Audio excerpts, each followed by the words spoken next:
Heat illness during exercise is far more common and far more dangerous than most people realize, mainly because it almost never looks dramatic at the start. Heat illness isn't usually a sudden collapse. It's the result of the body gradually losing the ability to regulate temperature under stress. When you exercise, your body has a few ways to manage this heat. You sweat, blood flow shifts towards your skin, and your heart works harder to move heat away from your core. As long as those systems can keep up, everything feels manageable. But once heat production starts to outpace heat loss, core temperature rises, and that's when the problem begins. As temperature climbs, cells don't function as well, your organs become stressed, and the brain is usually the first thing to show it. This doesn't happen all at once. It builds. Early on, heat-related issues often start with muscle cramping. That's usually tied to fluid and electrolyte shifts, and at this stage, body temperature may still be normal. Because of that, people just brush it off. They stretch, drink a little water, and keep going. But as heat stress continues, heat exhaustion sets in. Fatigue feels out of proportion to the workout.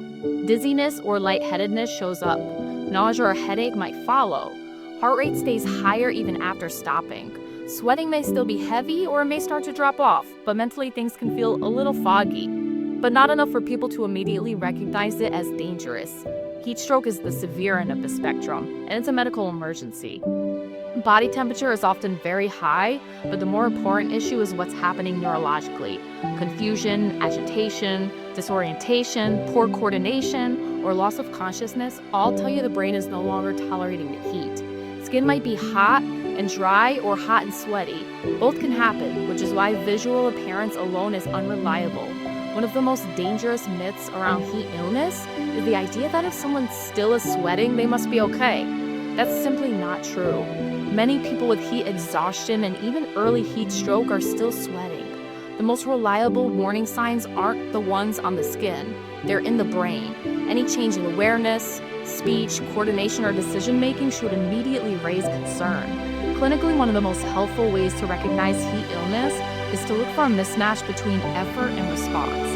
When performance suddenly drops without a clear reason, when heart rate stays elevated despite rest, when symptoms get worse instead of getting better with cooling and hydration, or when thinking and focus change even slightly, heat illness should be assumed until proven otherwise. This isn't about symptoms or one number, it's about patterns and progression. This is also where medications matter, and why pharmacists need to be a part of the conversation.